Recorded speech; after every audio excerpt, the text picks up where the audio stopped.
Hi, thank you for coming, everyone. And my name is Yoriko Oki, and I'm here to tell you my adventure to New York today. Before we get started, I hope this is the right slideshow because I have a few open. Yes, this is good. So this is me. Yoriko Oki, and I give you a shop link to my website. This is where you can find all the yarns I talk about. And if you're Instagram, I'm most active on Instagram in terms of social media. So you can find me at yoriko.oki. All right. So Penny and Rose didn't talk about our studio. So let me introduce our studio to you just in case you're not aware of it. This is our shared studio, and it's located on Granville Island in Vancouver, British Columbia. And the five of us sharing a studio. Barbara Heller on the top left is the owner of the studio. She started studio 45 years ago in 1979 when they redeveloped the Granville Island as a kind of a artist craft people have of Vancouver, and also they built the public market. And the top right is Elena Glaskor. She's from Ukraine originally, and she does beautiful nano felting. And like her shawls are just so breathtaking. Um, she just cannot make enough of them. Let's put it that way. They're just so beautiful. And there's three of us at the bottom, Penny, Rose, and myself, Yoriko. And you just heard from Penny and Rose in the previous session.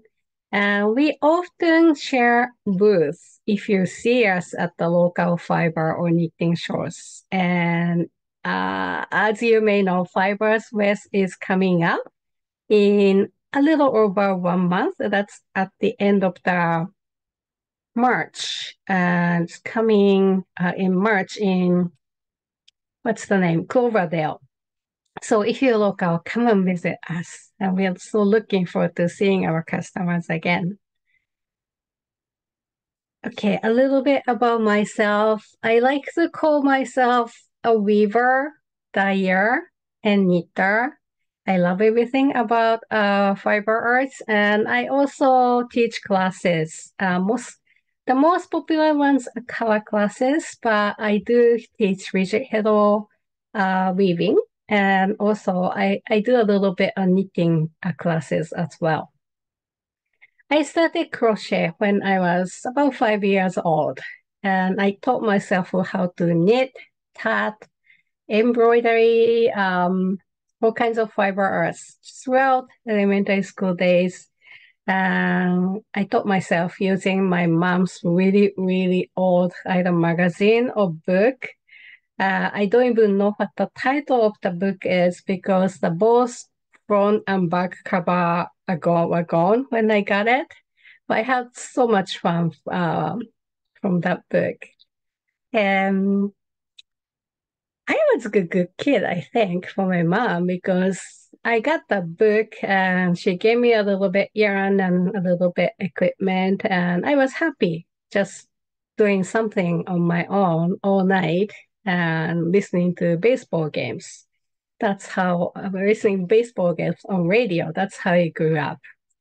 So I'm so thrilled about Shohei Ohtani in Dodgers this year.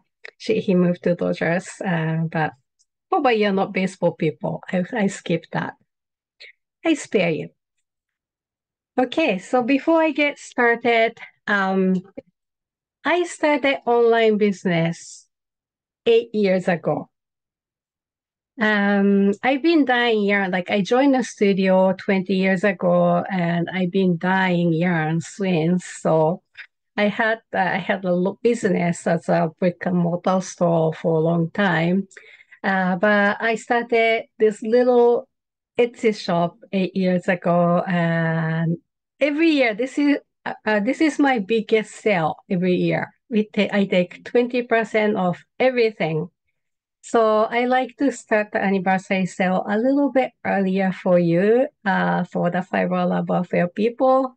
And you can use coupon code FLA20 to get anything 20% off from my website. All right. So let's talk about New York. And I didn't know people actually wanted to listening to my all the mishaps. But Monica came to our studio last week and she said she wanted to hear about the trip. And I actually like had a couple other people. I like to know more. Like, so this is kind of a real life doing a short story because when you see indie dyers at the shows, like they're all glamorous and everything. But it's like the duck on the water, like, they look kind of, or swan or any water birds. They look very elegant on the surface, but under the water, they just like, growing in the water all the time. It's a lot of effort. So this is kind of a backstage story. So just a disclaimer, I'm kind of affiliated to Vogue Knitting because I was part of their Launchpad program in 2019. And they had 2 generations of Launchpad programs so far. I hope they do it again. But it's a lot of work for them to organize as well. And I feel so like I'm kind of know the people who organize the show. So often the time I feel like people are a bit too critical about Vogue and just like they're not doing enough and everything. Like I know they're trying and like they're humans as well. So they cannot do everything perfect. And they're always like in a very hard circumstances. So but I really thank Vogue Knitting because they gave me so many opportunities. So this is my cohort of a 2019 Vogue Knitting Launchpad program. There are about 20 of us, and we took 6-week program online in November to December 2019. So we attended the lecture every single week. We had homeworks and we had to finish all of them to graduate. And when you finish, they actually checked if you did the homework. And at the end, we had the opportunity to be a vendor at Vogue Knitting Live New York in January 2020. Not all of us went. The Adrian who presented yesterday didn't come, but we all got bonded. Like we are quite excited about the opportunities and look at these smiles. So that's where we were. Okay. Go, and this was my teeny booth at the Vogue in 2020. Right before the pandemic started, it was actually I heard the virus was already circulating in New York, but I dodged it. It doesn't look too bad here, but it actually, like from more perspective, it looks like this. Okay, so if there's like I'm sharing this little space with my neighbor, and the neighbor, you see the guy, that's what's the name? Rabbits and Robots. If you remember the unicorn knitted toy in Adrian's presentation, they make those patterns and they're our neighbor. And if somebody comes into that space, that would be it. Like we couldn't have 2 customers at the same time in that little alcove. So that's teeny space, and the side facing the customer is 2 feet wide. That's shared with my neighbor. So I had like 1 feet facing to the customers and 4 feet into the alcove. So that was my booth. But we had great time. It was a really good show, good energy. And this is, again, I took in 2020. They had this wall where people put pins where they're from. And so you can probably see that people from all over kind of east coast of US. There's no pin in Vancouver. I should have put one. Anyways, but all over the States, it was kind of a destination show. And as you may be able to see on the lower right picture, there are quite a few people came from Europe as well. And I see Philippines from Japan and all kind of places. And this year they were advertising like it's going to be attendance will be back to pre-pandemic time, but I would say no, I don't think so. It's probably maybe 70 to 80%. But compared to last year, it definitely increased. It did. So now we are back to uh 2 3 weeks 3 weeks ago from now. So this time I decided to take the red eye flight. To be honest, I hate red eye flight because I really cannot sleep on the plane. So if I just start with conclusion, yes, I'll take the red eye again because if I take red eye, I can be there in New York about noontime on Thursday. And Thursday night, there is a teacher meeting, and I show you a video later. And that's a very, very good networking opportunity. But if I leave Vancouver early in the morning, I wouldn't be able to make it. And the difference is probably if I take red eye, I have to leave home about 7 o'clock in the evening.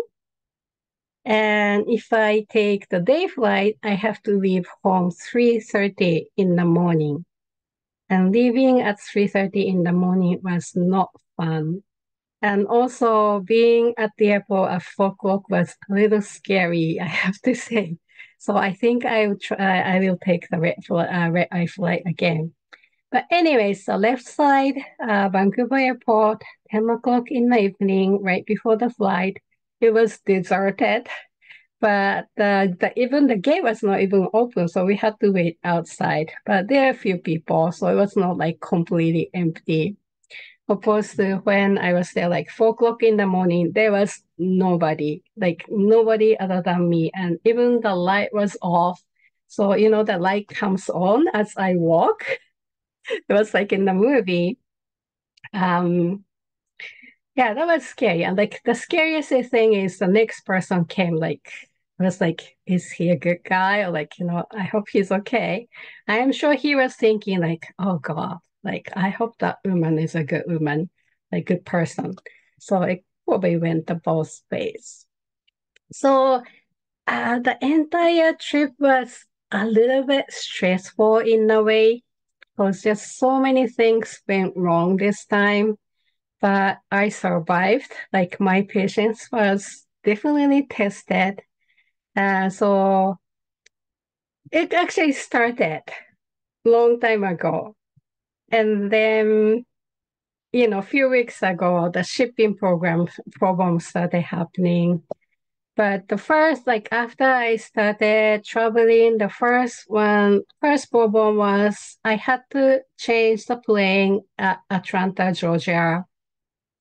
My first plane delayed, but I was not aware it was delayed because I was sleeping on the plane.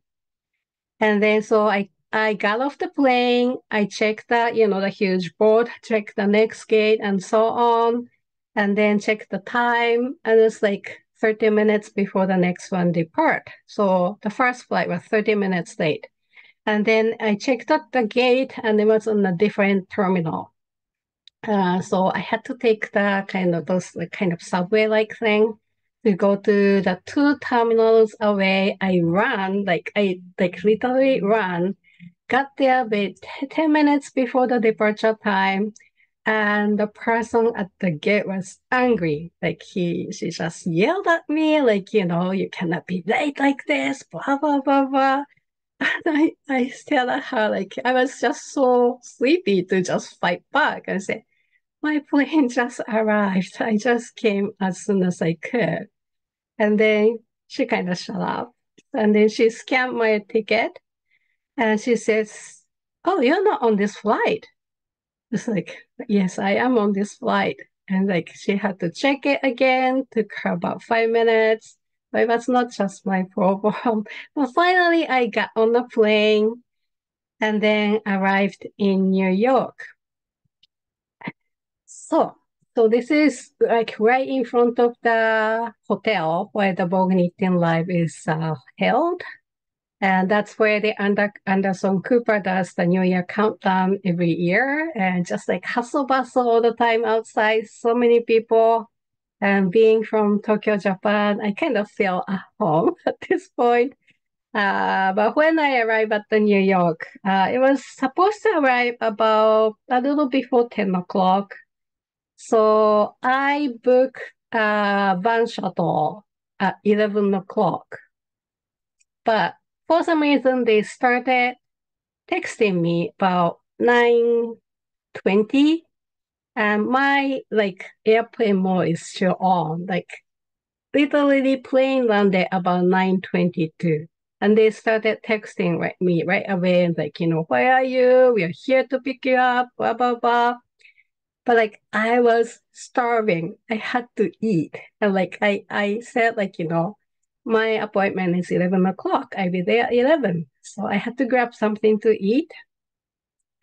And then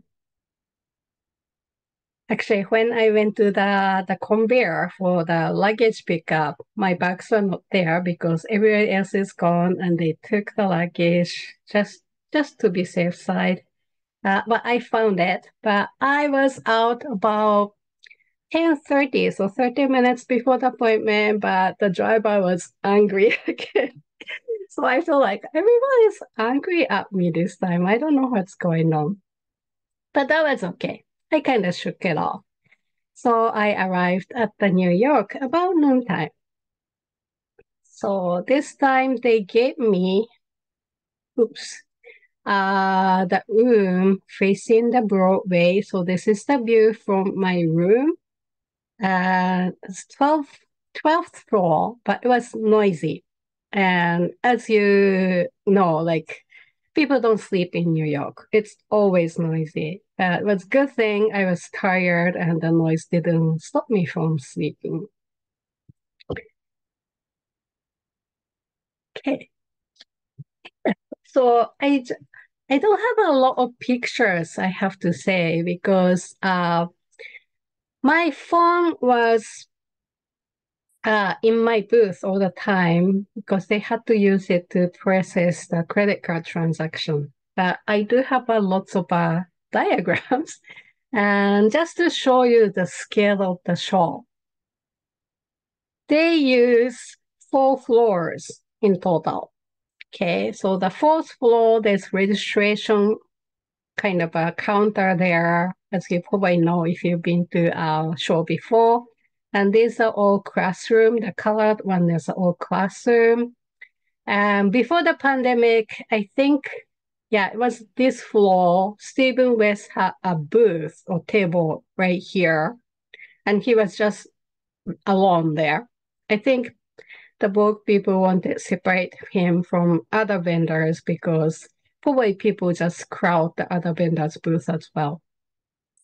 But he was not there this year. And there's also, about this elevator. I have to talk about these elevators.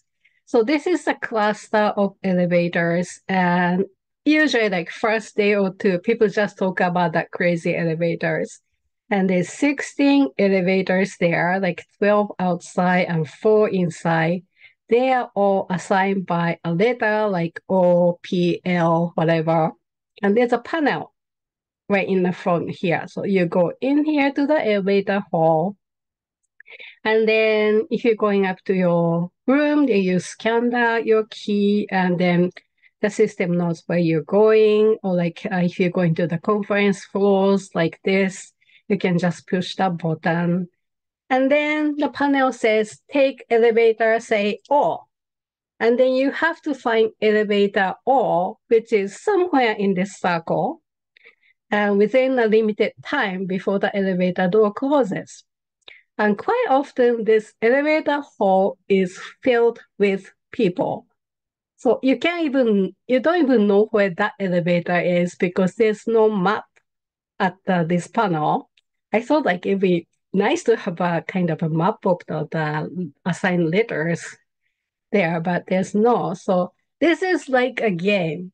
You you scan your card, find the elevator in time, get in. If you don't get in, you have to start over again. So that was crazy elevator game. We usually talk about like a day or two at the beginning. Okay, so the next floor, fifth floor, is the first floor of the marketplace. And again, there's a classroom at the back. And this is the marketplace. My booth was back here this year. And also, you have to get off the elevator or you take an escalators here and then go through this foyer area to get into the marketplace. But there are booths here and there as well. And this area, like this year was like artist gallery, where like fiber artists like came to display their work. That was very interesting. I wish I had more time. But that was very good. And then if you go to sixth floor, this is the bigger marketplace. And again, the foyer area was filled with booths and then classroom. And then if you go to upstairs, seventh floor, there's a gallery here. So you can see all the booths underneath. And then there's all the classrooms on this floor. So this is how it looks like looking down from the gallery. And this is probably 25 to 30% of all the booths in the show. I counted them and there are like about a little over 100 vendors, and then plus their artist booths, probably about 20, 30 of them. So they're probably close to 150 booths in this show. And believe me, there are more booths in 2020. And it's not completely back to normal yet. And there's sixth floor, there's a stage in the front where they do the fashion shows and so on. There's all kinds of events happening here. So like this floor is usually busier, like a lot more people and hustle bustle, but the downside is the lighting is really, really dark. So you have to bring all the lighting fixtures. Okay, so I was on the fifth floor in the back. If you have any questions, like let me know in the chat. Okay, I'm looking at the chat. I was in the back of the marketplace right next to the demo stage. So this is another problems I have to talk about. I had really huge problem with shipping this time. I was talking about this on Instagram, and some people ask me, why don't you just ship everything like a month before and then you don't have to worry about it? Because if I ship them earlier, it costs me a lot more money. And New York show is very, very expensive. Booth is expensive. Everything else is like, to get the electricity, it's $185 US for 3 days. And I had to pay 610 US dollars to rent the grid walls and so on. For the shipping, there are three options. Okay, one is you drive yourself and just carry everything through their cargo elevator in the back, service elevator in the hotel upstairs. And if they're in the driving distance, they definitely do it because it's just so stressful, so sorry, so expensive to ship everything. But like for me, coming from across the continent from Canada, I really cannot drive myself. So I have to ship everything, pretty much everything. So one option is there is production company helping to do the show, and they rent they set up the booth and rent the grid walls and so on. And I could ship everything to them before the show about a month ahead. But they charge for the handling fee for all those shipments, and they add up like by the amount of number of boxes I ship. I probably have to pay $700 to $800 US dollars for everything. And the other option is I ship everything to the FedEx office in the hotel, and they do take boxes. But if the box arrives more than 4 days before the show starts, they start charging for the storage fee by day. So what I aimed is I always try to get my shipment there about a week ahead. So I may have to pay a few days extra. But I should save money. But more than that, just like gets too expensive. So this time was very interesting. As Penny said in the previous session, I started seeing this Arctic whatever, the cold air breathing down about January 11th, I think. No, I started seeing like it's coming about January 11th. And I was almost ready, but I thought like maybe I shouldn't wait for everything to ready, just start shipping what's ready. And I was late with production because it started in October or September actually. I came back with COVID from Knit City, and I lost about 1 month of production time. Just like I just couldn't get back to normal. And even after 1 month, like I was a little bit off. Like I'm thinking like I have to do this, I have to do that. My body didn't move. So we have to stay healthy, you know. That health is the most important thing. So anyway, so I started shipping. My first batch of 3 boxes went by FedEx. I think it went 2 weeks before the Wednesday, so that the day before the show starts. So 2 weeks before. Usually all those boxes are there within 5 business days. So it's just like a week, it should be there. And it usually goes down to Portland and then start going across the continent. But this time they knew the storm was coming, so the truck went down straight to Arizona and then started going to towards Nashville and then went up a little bit. So it took actually 2 weeks instead of about 5 days. And that arrived the day I arrived. So that was Thursday. And 2 more boxes were supposed to come that day, but it didn't. They didn't. I quickly learned we cannot trust USPS expected delivery date. It changes all the time. So this is how it looked like before for the last box I sent. The day before, or could be the day I left Vancouver.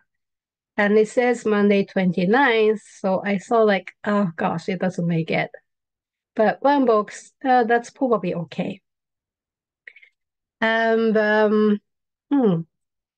but the day after this, the delivery date changed to Thursday, which was the day I was arriving, but it didn't come.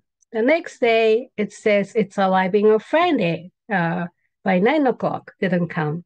And then it says Saturday, didn't come. And then back to Monday. So Don't trust these expected day by days, people. That's the lesson learned.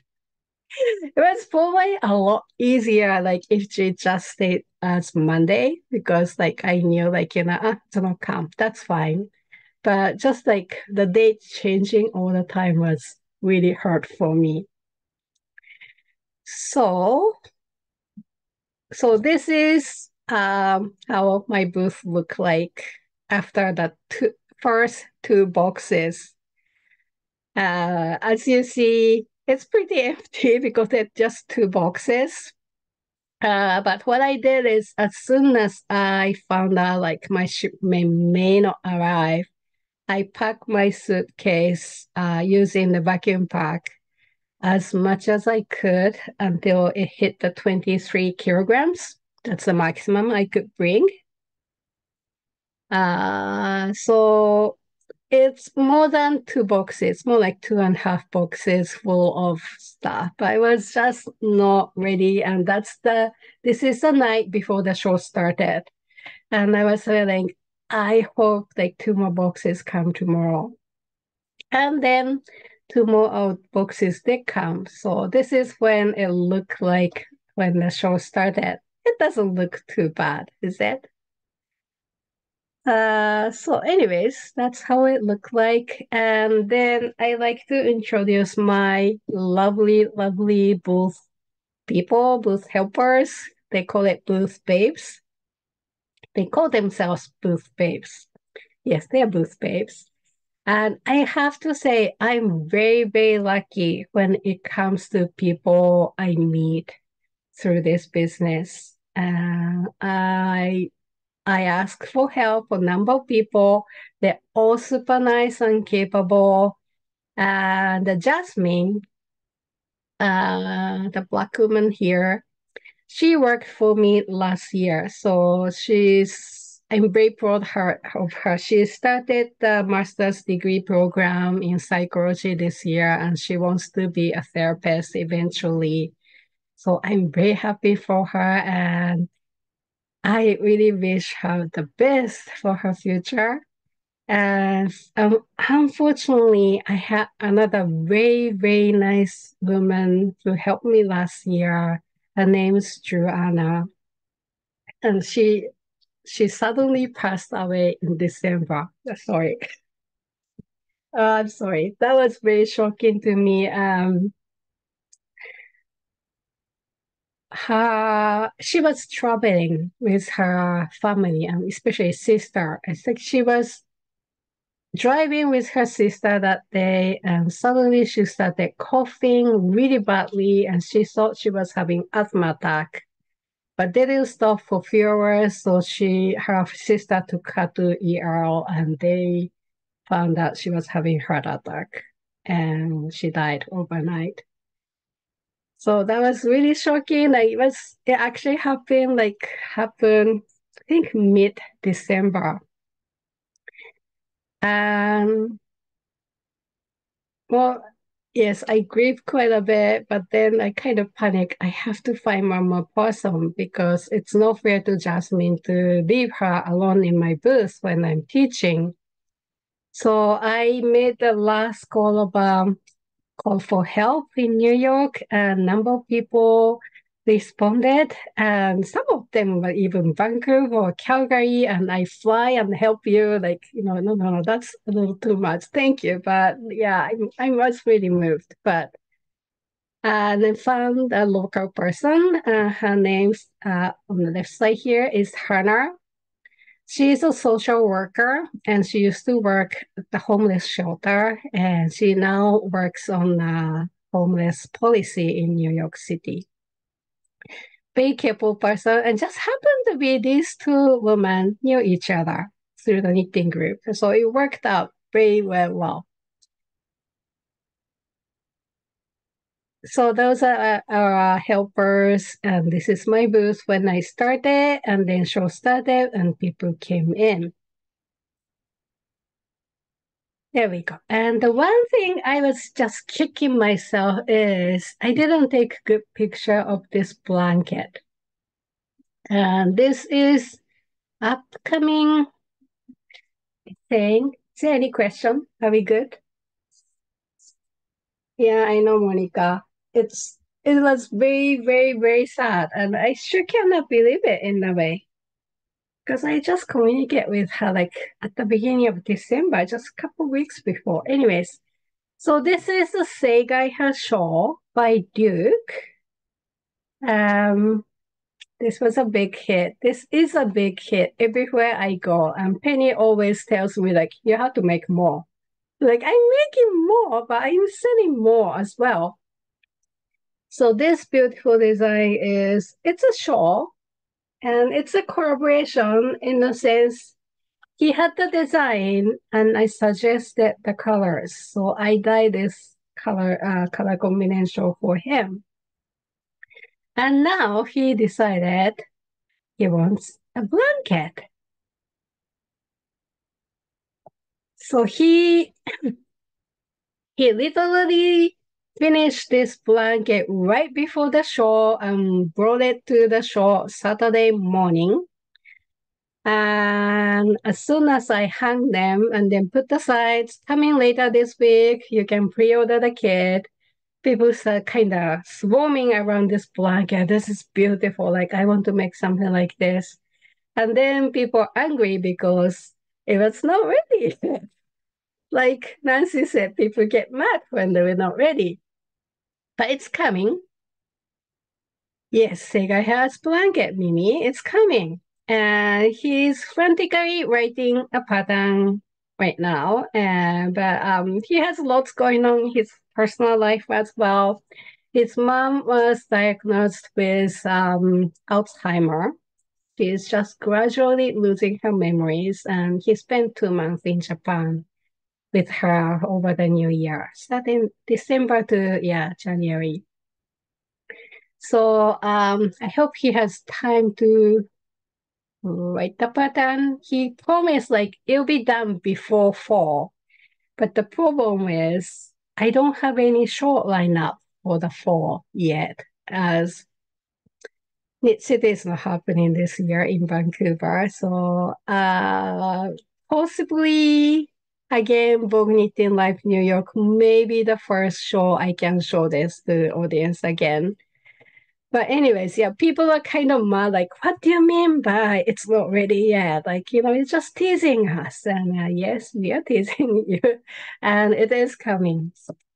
So that's Seigai have blanket. I wish I took a picture myself because, and you know what? Picture really doesn't do the justice because it has such I don't know what's the word.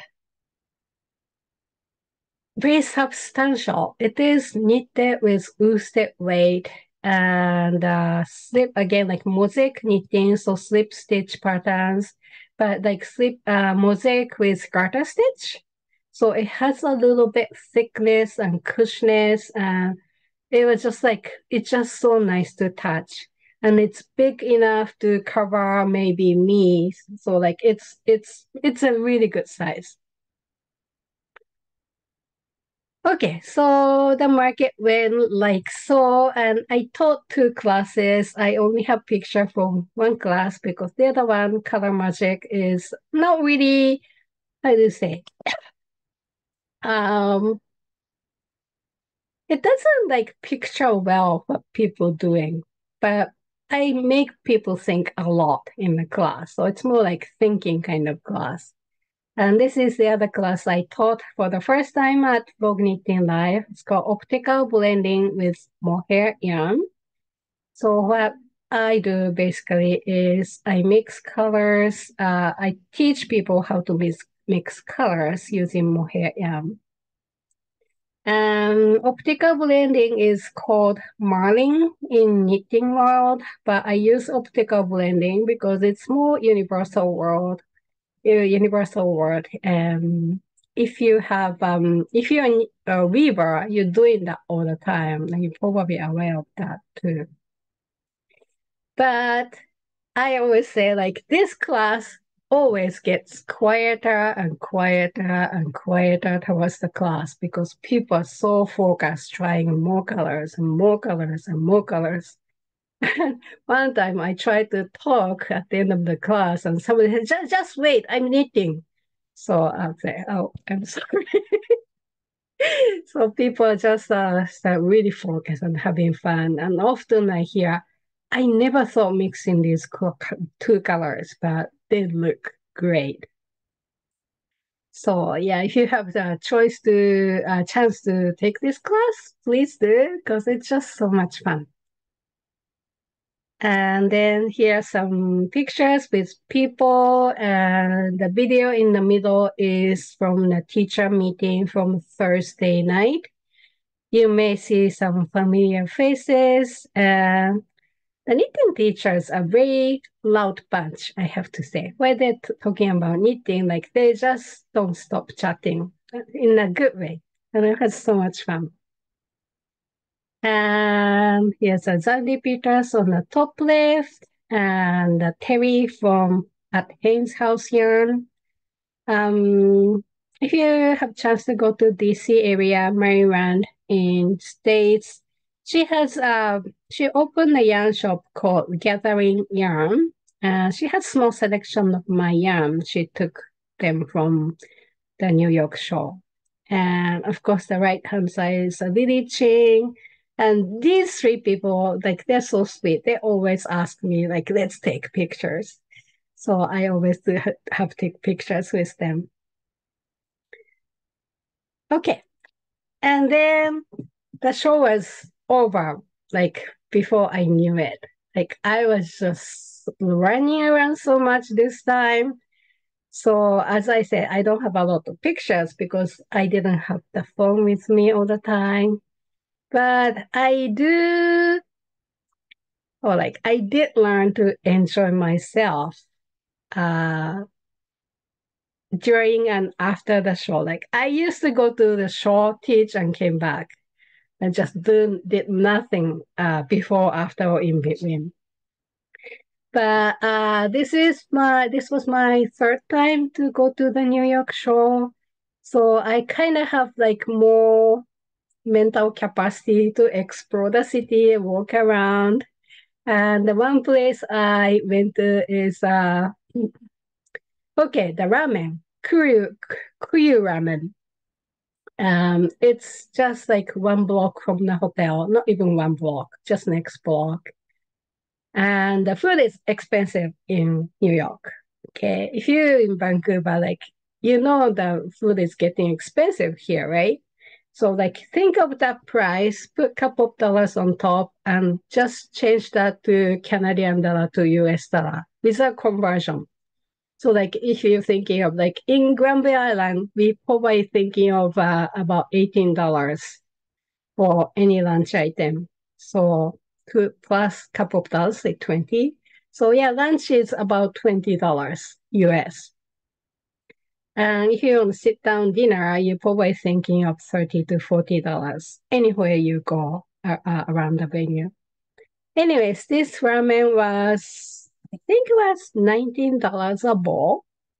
It was quite expensive to my thinking. But gosh, that was good. Like it was really authentic, really good ramen. And I went there after teaching the night class. So I just wanted something quick and then go back to the hotel. That was perfect.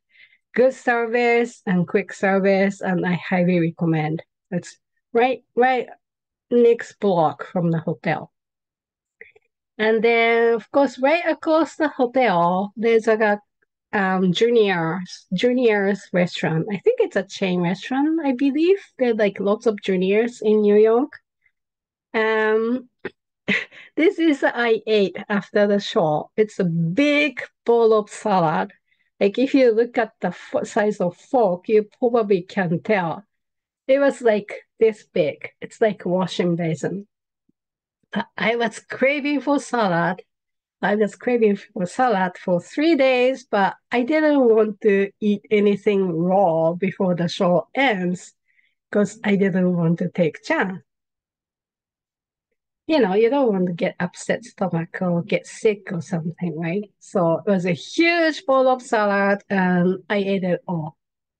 I think the server may be surprised, but she was very professional and she didn't show it.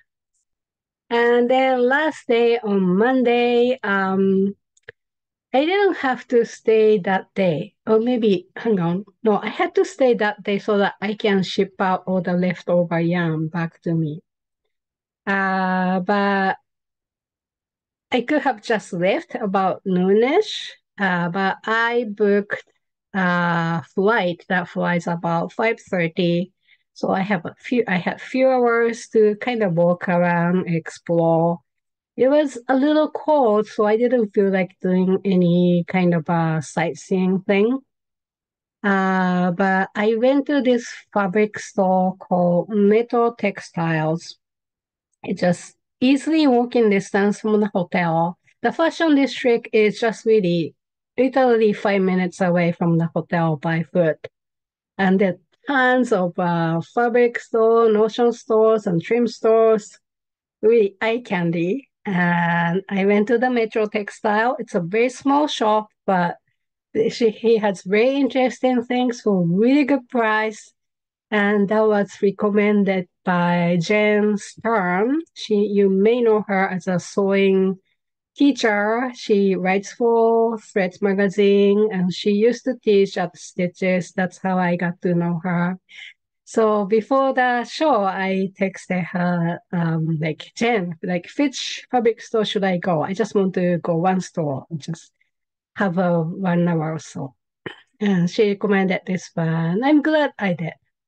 So I came back with this beautiful dress fabric. So I'm hoping to make a new dress for the summer, and this kind of monochrome stripe jersey. And I'm thinking maybe cardigan or something for the summer. But another upsetting thing is, okay, I have a MasterCard with Bank of Montreal. Okay. And I called them either Wednesday or it was Wednesday, right before I left, and said, I'm going to New York. Please don't block my credit card. And guess what they did? They blocked my card. And I do have another card from TD Bank, and it's a US dollar card. And I use that mostly for the business expenses. It was like my limit is like $2,000. I keep it that way just in case I lose it. When you're traveling, I could drop it somewhere, right? So I keep it $2,000 and it was almost full when I came back. I couldn't really put any more charge on it. So I didn't have any credit card I could use for my personal shopping. So I pulled out $100 from my cash from my sales pouch and said, this is all I could use. And then I have to go home when this is done. And I even have to pay for the cab going to airport with cash too. So Bank of Montreal is very secure if you wonder. Anyways, that's about it from my trip. You have any question?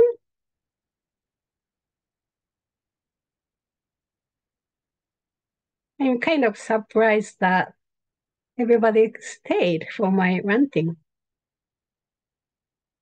Because this ramen has good colors for dyeing. Yes. Everything is. Did you get to walk the floor? That's a good question because yes and no. I look at most of the booths in my floor when I'm walking to and from my booth. But I didn't have chance to go to the upstairs. So I had probably about 10 minutes just literally walking through all the booths on the sixth floor on Sunday before closing. Mostly because there's a company upstairs people I wanted to see because they helped me a lot to do the show. Being the vendor in the US show as a Canadian vendor is a little tricky. There are lots of hoops you have to jump through. I can't really do the show without their help. And the company is Camellia Fiber Company, and owners, lovely Sylvia. Okay, so I have 10 more minutes.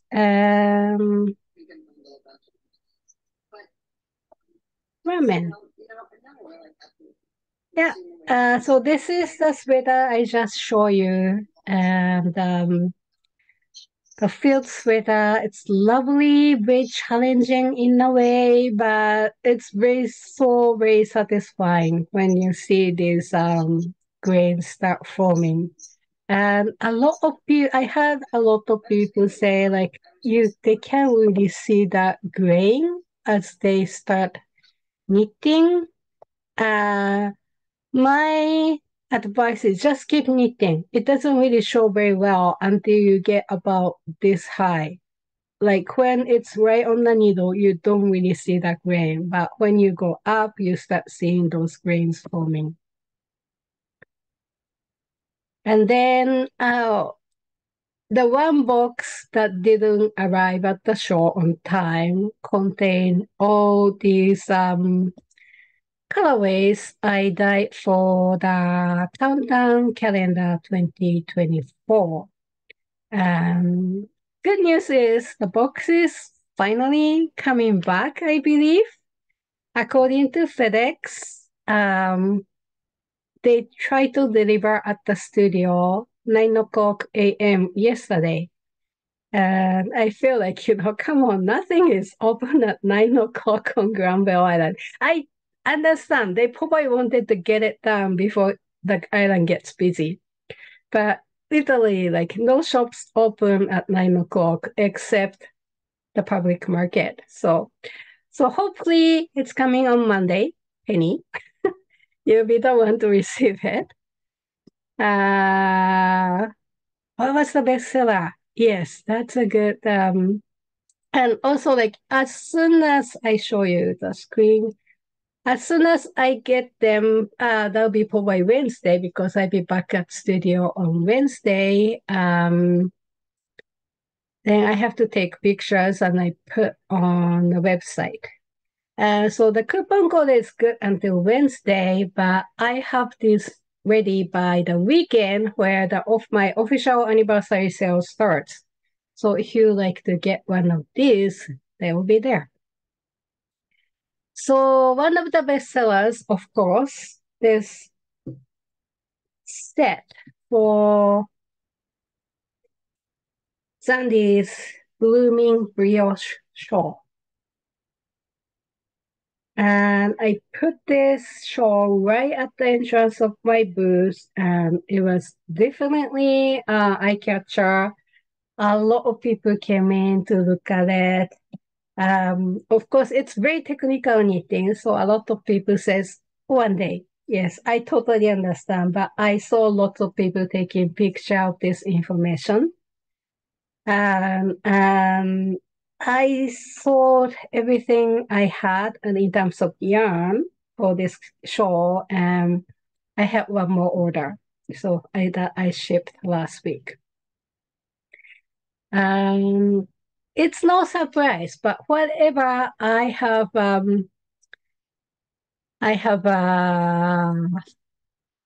finished project, they always sell more than anything else. So I just like try to have more of those yarn ready.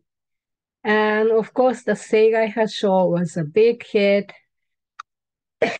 I think I may have 2 or 3 left and came back with me, but I sold more than I expected. And also people are interested in the blanket that's coming later this year.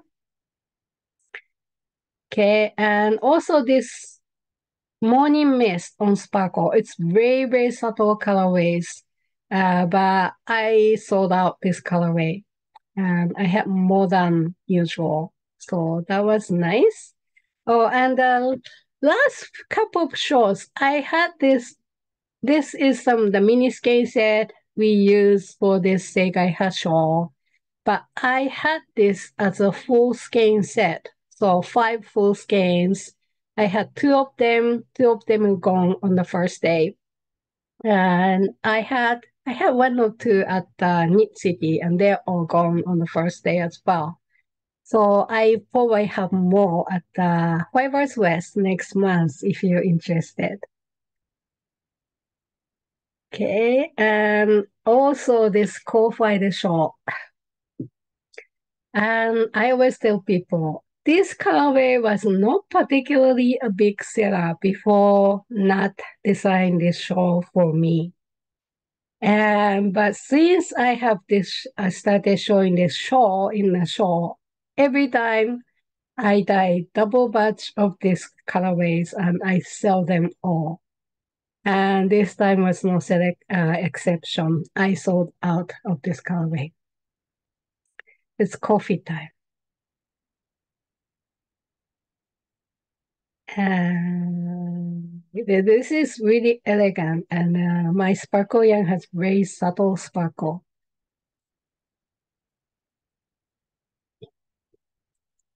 This was taken at the Seattle Yarn last year. This Seigai Hasho and the Ko-Fi shawl right next to each other. And then the Granville Island shawl. Like this is not new design. Like it was designed in 2019, so it's been 5 years. I should make a bunch of them every year. Every time I sell them out. Sooner than I thought. So I keep dyeing them. So these are all available on my website. And you can get them for 20% off with coupon code FLA20. So that's the yarn you get. That's the details. It's very delicate, but this is a really good TV knitting, people. I was really sad when I finished knitting it. Okay, and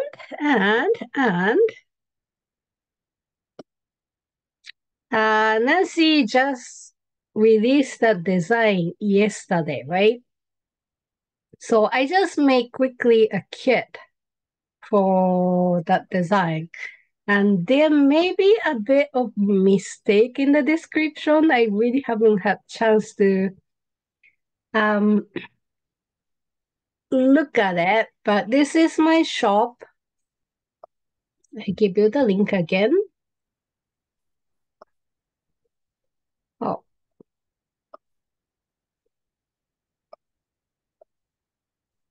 I lost chat. There we go. So here's my shop link. This is how it looks when you get there. The most of the things I just show you is under this kit section. So if you click on kits, okay, and this Granville Island shawl. I just restock Love Note sweater kit as well, if you're interested. Seigai has shawl kit, Blooming Brioche, and other things. And then at the end, I just added this one, Clarkburg kit. That's the one Nancy just released yesterday, so you can purchase that one as well. And I have to look at the description one more time. I just did it quickly last night, and I don't do very well when I do something very quick. So if you have any questions, just email me. But yeah, it's available in my shop. So I did pretty good. I have 1 more minute left. How are we doing? Any question? I'm very impressed. Everybody stayed. I didn't know like how many people wanted to listen to my rant from New York. I have the shawl here. Uh-huh. If people didn't see it. Oh, Nancy, hang on. I got to find you. Here, let me. Here you go. Oh, you've got it. You found me faster than I got to the raise hand. So, just in case you didn't see it yesterday, this is the shawl. It starts at this end with a blunt end, just a few stitches cast on, and it grows with an increase on this edge along the wingspan, one increase every right side row, begins with a ripple stitch, and then I changed colors. And this is the crest of the wave stitch that you might know from Shetland knitting. And then it ends with a border of the first color and another ripple stitch. Beautiful. And Nancy and I had very brief exchange on Instagram yesterday. And as my tradition, every time the designer publishes design using my yarn, I do giveaway. So we decided to do that. It'll start tomorrow, probably, if I get to it. So I have giveaway on my Instagram, and I invite Nancy as a collaborator. So you can probably see on both of our accounts. And you know how giveaway goes. So you have to go and follow the rule. So it's starting most probably tomorrow.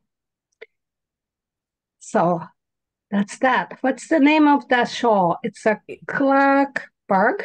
Clarksburg Clarksburg. 24-01. That's show 3. Oh, 03, that's right. And here is the link in the chat. Yes, and also the link is in my product listing as well. And kit doesn't come with the pattern, which is often the case with my online kit sale. Okay, thank you so much.